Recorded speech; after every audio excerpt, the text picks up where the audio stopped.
Un saludo a todos, bienvenidos a este nuevo espacio de entrevistas de Última Hora Call. En este momento nos acompaña Ronald Rodríguez, quien es el vocero del Observatorio de Venezuela de la Universidad del Rosario, internacionalista también, y pues que nos viene a hablar un poco, digamos, de estos temas que están en coyuntura en el día de hoy por las presiones que han ocurrido entre Venezuela, el gobierno de los Estados Unidos y todo lo que está en el marco de esta relación o de este panorama que existe ahora para no solamente América Latina, sino también el Caribe y América del Norte. Entonces, Ronald, bienvenido y muchísimas gracias.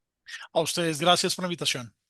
Bueno, para ir entrando en materia, Ronald, quisiera preguntarte en términos prácticos cómo leer las intenciones de Estados Unidos al desplegar y hacer estos movimientos militares en el Caribe, en la costa muy cerca de Venezuela, cómo empezar a leer y qué se puede ver de las intenciones del gobierno de Donald Trump con estos movimientos. Esta administración de Donald Trump es bastante particular en su abordaje a Venezuela. Por un lado, tiene una relación en la cual acuerda con el régimen venezolano el retorno de migrantes, la liberación de detenidos norteamericanos e incluso negociaciones parciales para las dinámicas de explotación petrolera de compañías norteamericanas en suelo venezolano y por el otro lado, una dinámica de presión al régimen venezolano, el aumento a la recompensa por el presidente Nicolás Maduro, Diosdado Cabello y Vladimir Padrino, 90 millones de dólares en total por estos tres jerarcas de la revolución bolivariana, el elevar la categoría del Tren de Aragua y del Cartel de los Sores a grupos terroristas y particularmente el movimiento de tropas que se hace en la costa Caribe frente a las aguas territoriales venezolanas, lo cual no deja de ser un mensaje bastante complejo para las autoridades e incluso uno nota que los segundos de a bordo, los secretarios, que en el caso colombiano vendrían siendo como los ministros, hacen declaraciones muy fuertes, llaman o denominan al presidente venezolano como la cabeza de un cartel terrorista. Unas aseveraciones muy fuertes vienen desde la secretaria de Justicia hasta el secretario de Estado y también no deja de ser un poco particular que el propio presidente Donald Trump sea bastante cauto en abordar el caso venezolano. Un presidente que no es, digamos, no se caracteriza por ser una persona contenida, sino de hecho ser casi que una persona que suele vociferar posiciones muy agresivas. En el caso venezolano, si uno se fija, la mayor parte de las declaraciones las dan los segundos de a bordo y no propiamente el presidente norteamericano, lo cual no deja de ser llamativo. Entonces, es una doble estrategia frente a la situación en Venezuela que tampoco podemos descartar de la geopolítica global. Es decir, en este momento se negocia la situación con Ucrania, con Rusia.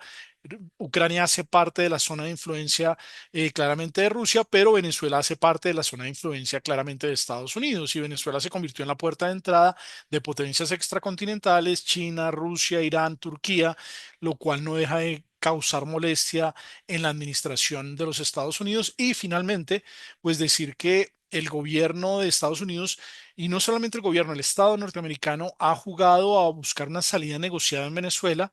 La negociación que dio lugar a las elecciones que se robó fraudulentamente el régimen venezolano el año pasado es un proceso de negociación de más de 3 años que incluso los primeros acercamientos arrancaron con Trump, dieron lugar a que Estados Unidos en la era Biden liberara presos, delincuentes como Alex Saab y los sobrinos de Cilia Flores, la primera dama venezolana, y todo eso en dirección a que se dieran unas elecciones que dieran lugar a una transición en Venezuela, una transición democrática, y el régimen decidió faltar a ese compromiso, hace un fraude que es absolutamente evidente, así que los norteamericanos se sienten claramente engañados y utilizados, instrumentalizados por el régimen venezolano, lo cual hace que cualquier salida negociada en este momento sea muchísimo más difícil, menos creíble y en una coyuntura donde el régimen se sostiene hoy por la fuerza. Es un poco el panorama de lo que se puede observar en este momento en la relación entre Estados Unidos y Estados Unidos y Venezuela. Y justamente Colombia es pues país vecino, ¿no? de Venezuela, está ahí, digamos, no solamente teniendo una de las fronteras quizás más extensas para este país, sino también que hay una quizá camaradería o de pronto un apoyo expreso entre ambos gobiernos. ¿Cómo queda Colombia, digamos, en esta situación geopolítica o crees de pronto que se mantiene muy al margen y muy por fuera de la realidad de lo que está ocurriendo? La relación con Colombia es compleja porque Colombia tiene una relación estrecha con los Estados Unidos y una relación estrecha con Venezuela. Es compleja porque el presidente Gustavo Petro en este momento está con un tema pendiente y es la certificación colombiana. Es muy probable que el próximo mes de septiembre Colombia sea desertificada, una situación que no vivimos desde la presidencia de Ernesto Samper, en la cual en esa condición muchos temas van a quedar en condiciones complejas y van a requerir muchísima negociación, tanto la cooperación para asistencia militar como la cooperación para el desarrollo se va a ver comprometida e incluso dependiendo de la situación de cómo logre sortear el gobierno colombiano, hasta los préstamos de la banca multilateral pueden llegar a quedar comprometidos en un escenario de una desertificación radical. El Banco Mundial, el Banco Interamericano de Desarrollo tendrían limitantes para poder desembolsar en Colombia recursos que incluso ya están fijos para cosas como obras de infraestructura y demás, lo cual hace que la desertificación sea un temor real para la sociedad colombiana, para los tomadores de decisiones en Colombia, y uno siente que a pesar del gobierno no se logra tener un discurso claro de cómo vamos a actuar frente a los Estados Unidos. No hay una línea de ruta. La misma falta de capacidad de continuidad en la Cancillería lo demuestra. Son ya cuatro cancilleres que han pasado en el periodo del presidente, algunos por menos de un año, incluso por dinámica de solamente meses, lo que hace que esa relación con Estados Unidos sea muy compleja.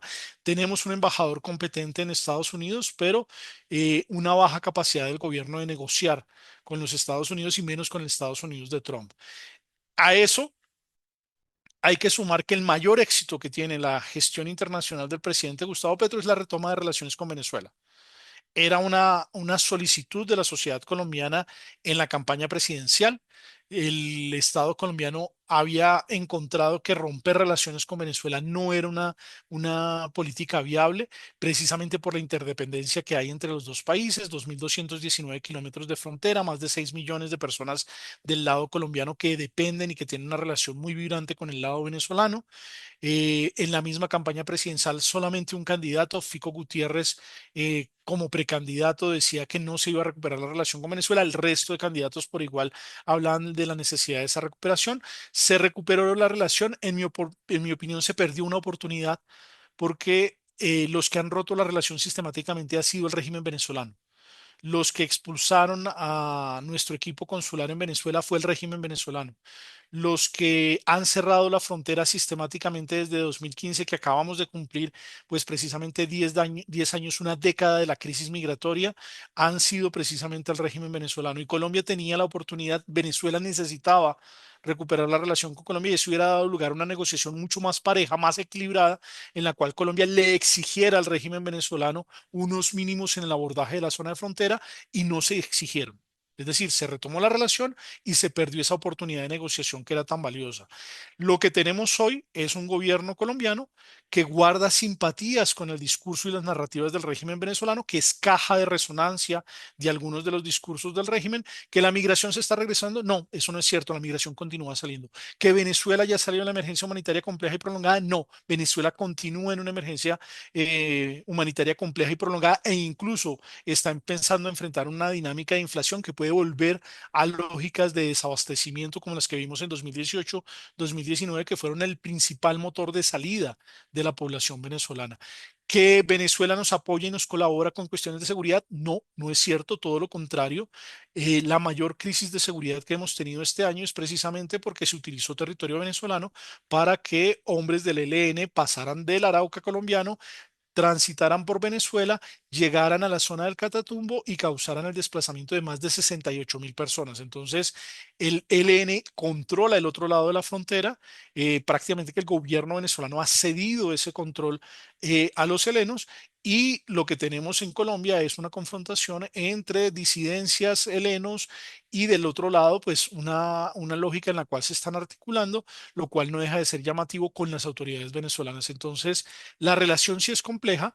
Venezuela siempre ha sido, incluso en el periodo democrático, era un vecino complejo, pero con la revolución bolivariana nosotros lo primero que tenemos que entender es, primero, no es una democracia, es una dictadura, y segundo, es un actor, un vecino que nos genera conflictividad, que nos genera problemas, pero del cual tenemos que mantener relación. Siempre es mejor tener los canales abiertos y particularmente, y con esto cierro, uno de los temas que para mí es fundamental en la relación bilateral es el bienestar de los colombianos en Venezuela.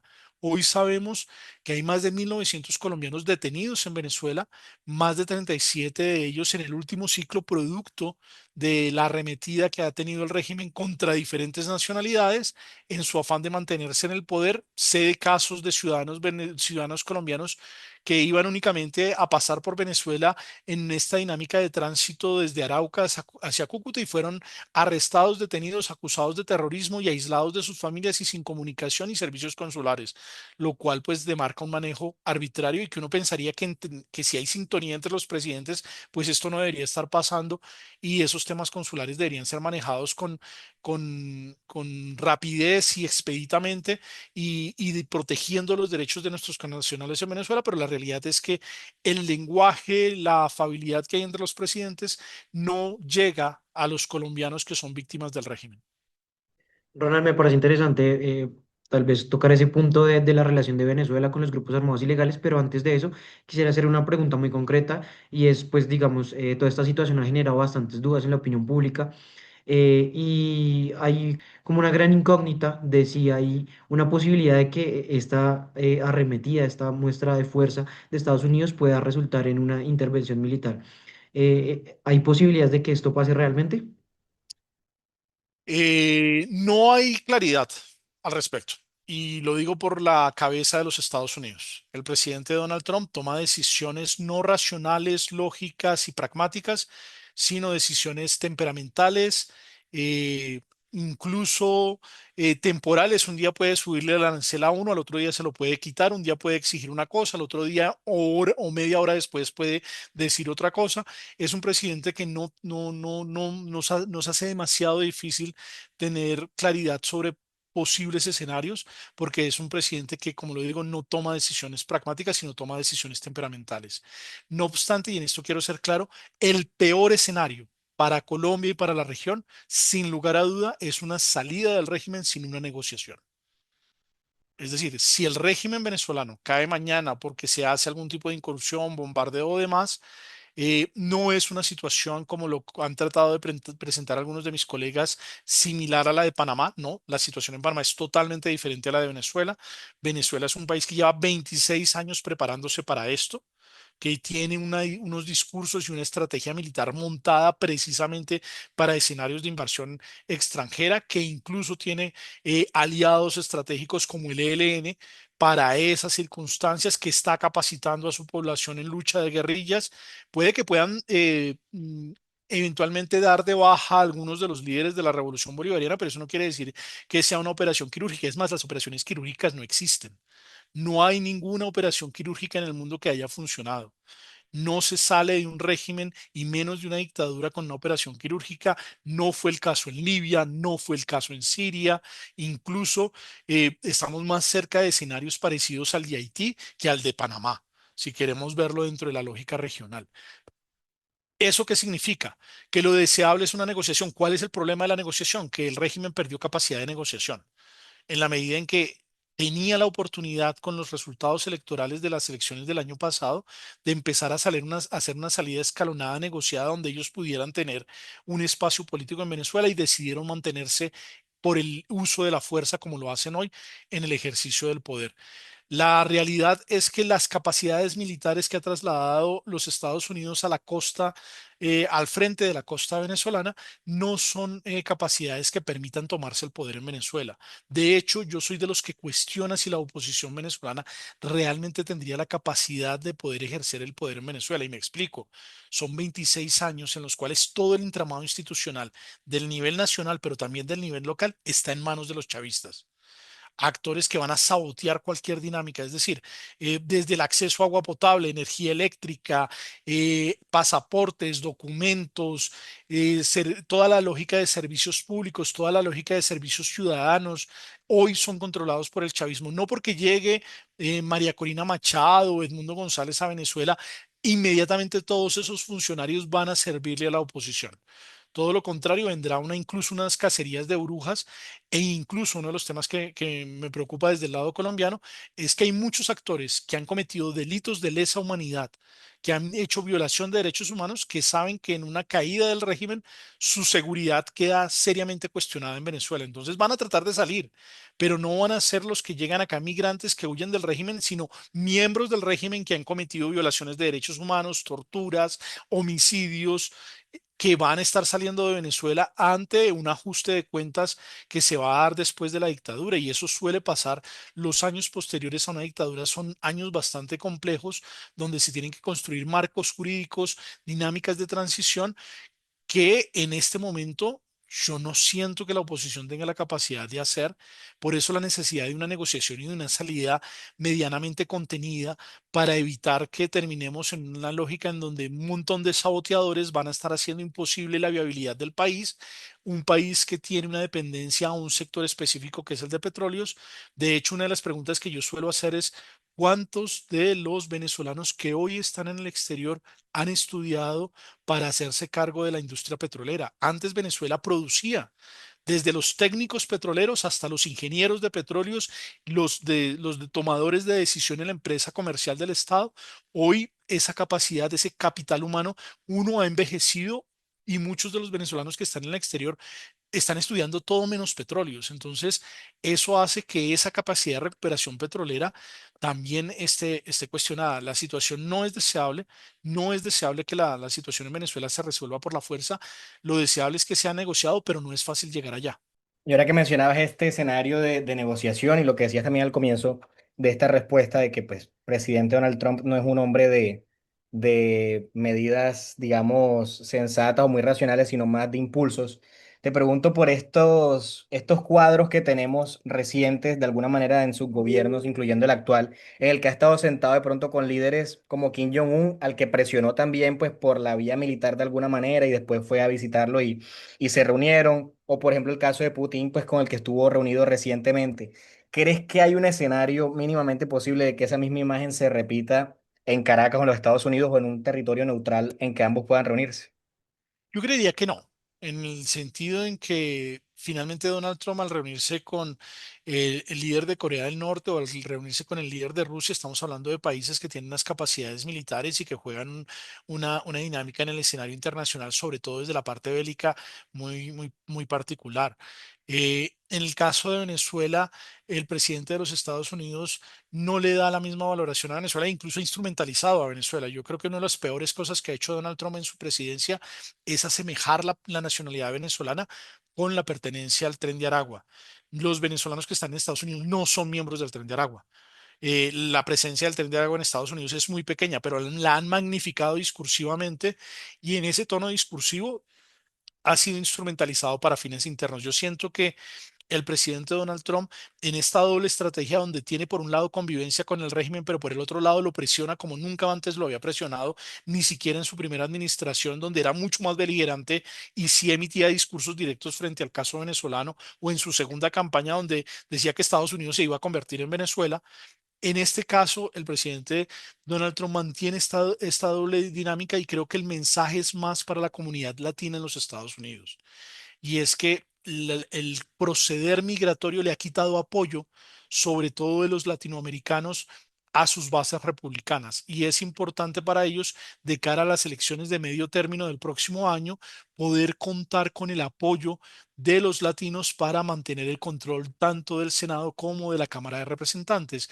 Y una de las mejores formas de tener ese voto duro de los latinoamericanos, muchos de ellos son antirrégimen cubano y claramente antirrégimen venezolano, es pues tener un discurso duro contra el dictador, aumentar el precio, generar presión, pero sin llegar a sobrepasar la línea, no acercarse tampoco a él. Creo que los latinos no le perdonarían a Donald Trump sentarse con Nicolás Maduro.